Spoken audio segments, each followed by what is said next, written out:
¿Qué se elige cuando se elige kirchnerismo? Antes de empezar con este video, me gustaría hacer una pequeña revisión histórica. Mucho se habla de la década del 70, mucho se habla de un golpe militar, mucho se habla del 24 de marzo del 76. Pero ¿qué sucedió antes? Antes, durante e incluso después. Bueno, un poco de eso vamos a hablar en este video. El 24 de marzo de 1976 en Argentina sucedió un golpe cívico-militar. ¿Por qué digo cívico? Porque fue con el apoyo del pueblo.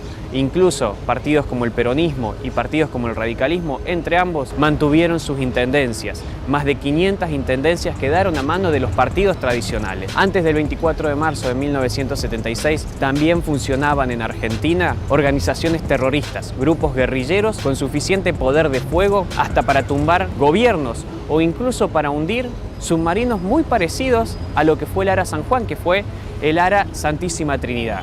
De estos grupos vamos a centrarnos solamente en dos que fueron los que más poder de fuego tuvieron. Uno es Montoneros, identificado con el peronismo y que, como ustedes podrán escuchar en este audio, esta era su marcha.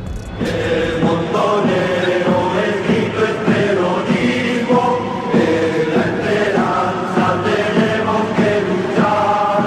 El montonero, el pueblo es el camino, pero no muerte, socialismo nacional.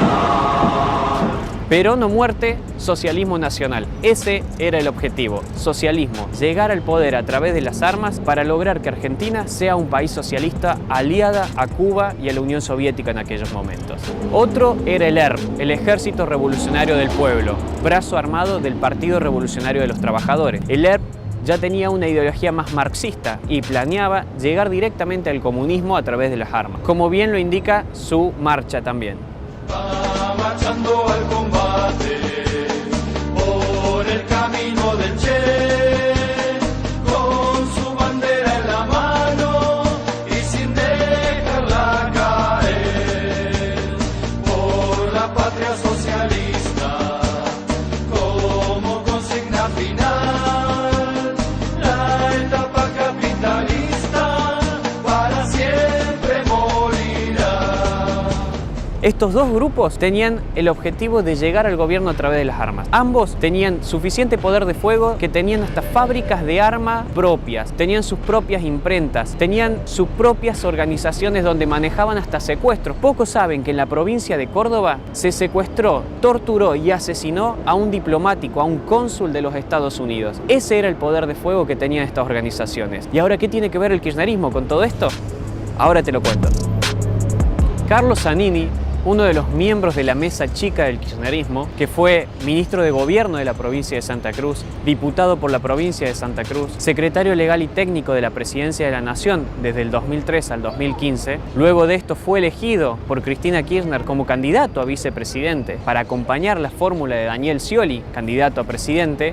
Este personaje, que es de la entera confianza de Cristina Kirchner, en los años 70 se lo conocía como el Chino, no solamente por su rasgo facial, sino que se lo conocía como el Chino por ser admirador, por ejemplo, de Mao Zedong y de la Revolución China. También este hombre participó en la década de los 70 en el partido Vanguardia Comunista. Otro de los personajes es Carlos Kunkel, Mario o Paco como su nombre de guerra lo indica. Carlos Kunkel fue expulsado del peronismo en el año 1974 por traidor y estafador. Es el mismo que luego participó en la Operación Primicia, donde un grupo de guerrilleros realizó un ataque terrorista casi de película. En este ataque murieron 12 integrantes del ejército argentino, de los cuales la mayoría eran soldados conscriptos, que simplemente estaban cumpliendo su función de hacer el servicio militar obligatorio. En este ataque se inmortalizó la frase del valiente Herminio Luna: "Acá no se rinde nadie, mierda".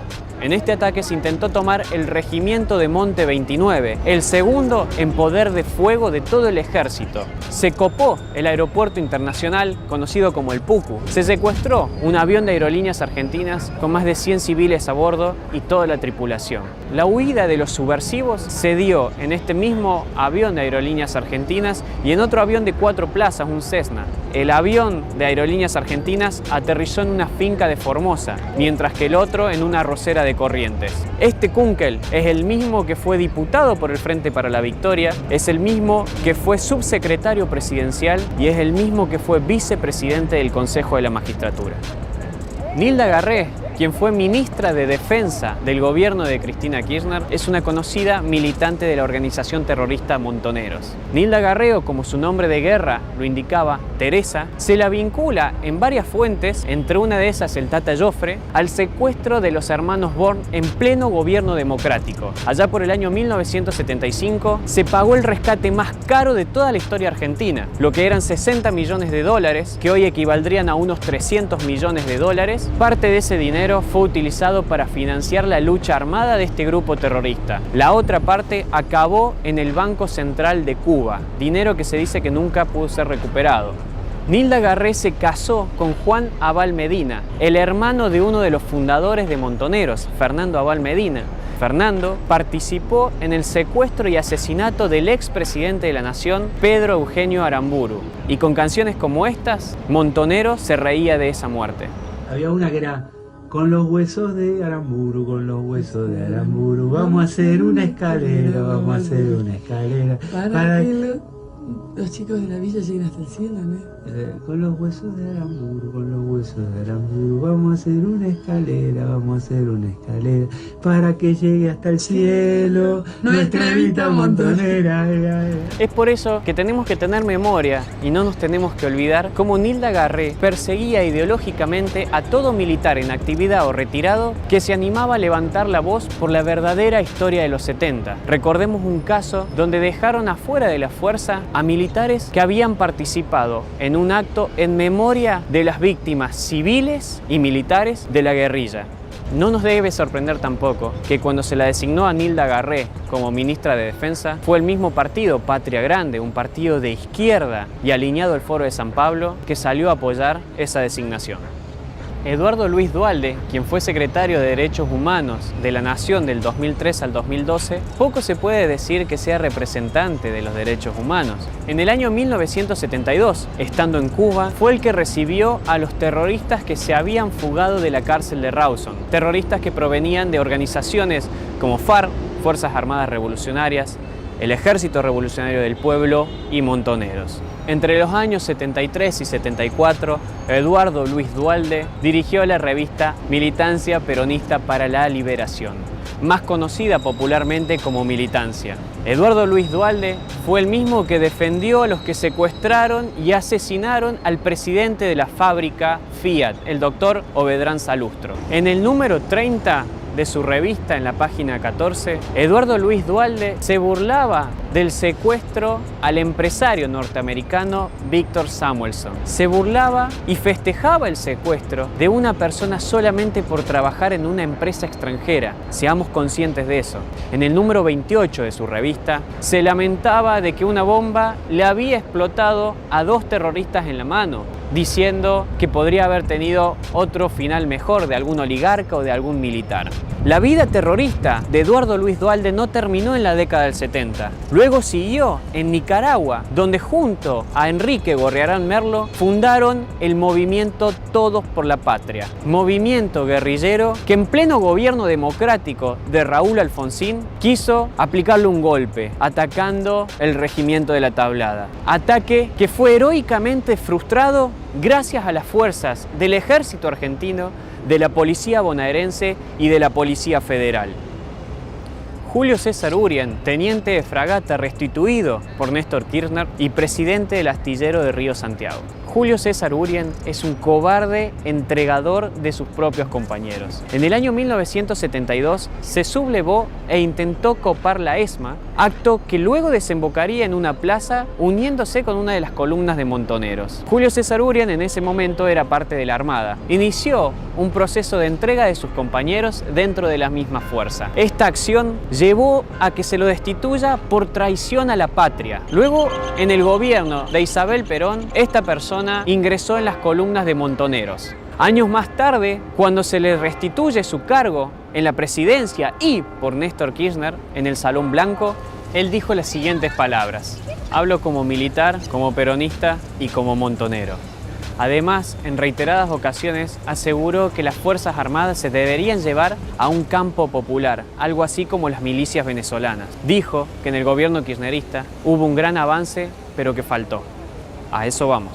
Carlos Bettini fue embajador del gobierno de los Kirchner en España del 2004 hasta fines de la presidencia de Cristina Kirchner en el 2015. Carlos Bettini es amigo de la infancia de Cristina Kirchner y fue otro de los funcionarios que años atrás habían participado en grupos terroristas. Carlos Bettini, o como su nombre de guerra, el soldado Emilio, fue un cobarde que asesinó a su amigo y vecino Jorge Bigliardi para ingresar en esta organización. Jorge Bigliardi llegaba de hacer las compras totalmente desarmado cuando vio a su amigo, soldado Emilio, en la esquina de su casa, lo saludó y Carlos Bettini, el ex embajador del gobierno de los Kirchner, sacó su Magnum, le disparó a Jorge, que andaba totalmente desarmado, y lo mató. Jorge, con 47 años, cae muerto al pavimento, dejando a sus 2 hijos de 8 años sin su padre y a una esposa viuda.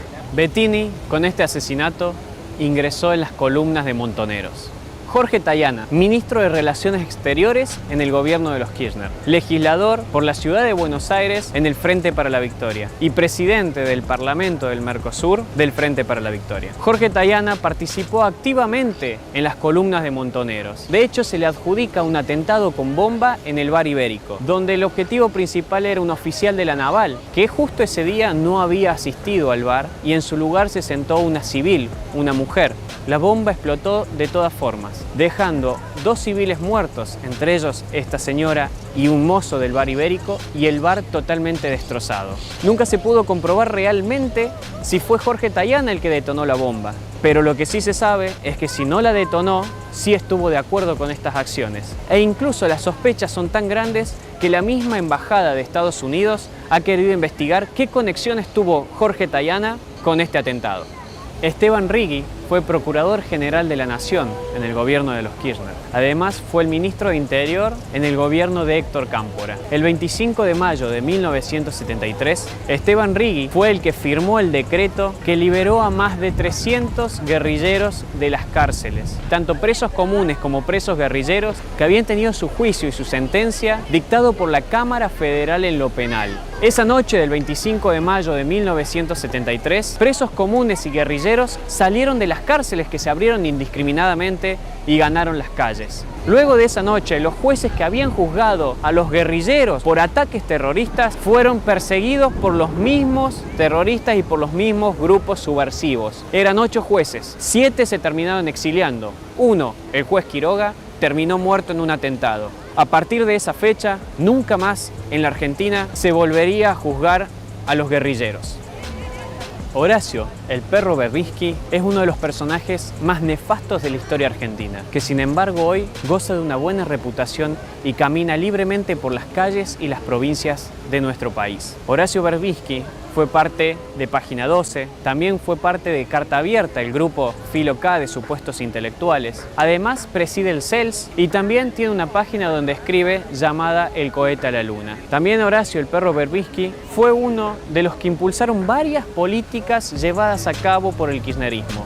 El perro Berbisky, como era su nombre de guerra, participó en la cúpula de Montoneros y está acusado por sus mismos compañeros de ser un entregador de ellos mismos en la llamada contraofensiva. Es uno de los 7 miembros de la inteligencia de Montoneros que aún quedan vivos. Una de las participaciones que se le adjudica al perro Berbisky es una bomba puesta en la Superintendencia de la Policía Federal en el horario de almuerzo, donde murieron 23 personas, entre ellos un civil, y dejó más de 60 heridos. Este personaje hoy es aplaudido por el kirchnerismo y es un asesino que, sin lugar a dudas, si el kirchnerismo llegara a triunfar, será llamado. Estos personajes los menciono por mencionar algunos, porque son muchos más que han formado parte del Partido Comunista o de organizaciones terroristas y guerrilleras. Incluso, como habrás escuchado, muchos de estos funcionarios que fueron parte del gobierno kirchnerista han sido directamente asesinos y hoy están totalmente impunes. Nos han dejado en claro que no creen en la libertad y que no creen en la república. Por eso es que atacaban las instituciones en gobiernos democráticos. Por eso es que se armaban para llegar al poder. Y como no pudieron por las armas, ahora van a intentar llegar con tu voto. y esta vez van a llegar con más fuerza. Está en vos que no les permitas y no les des la libertad de llegar. Vienen de ideologías totalitarias, comunistas, la guerra armada, no creen en la libertad. Si vos, por acción o por omisión, querés ignorar esto, que el día de mañana no digas nadie me avisó, no digas yo no lo sabía, porque ya hoy te están diciendo qué es lo que van a hacer. No perdamos la república, libertad o barbarie. La elección la tenés vos.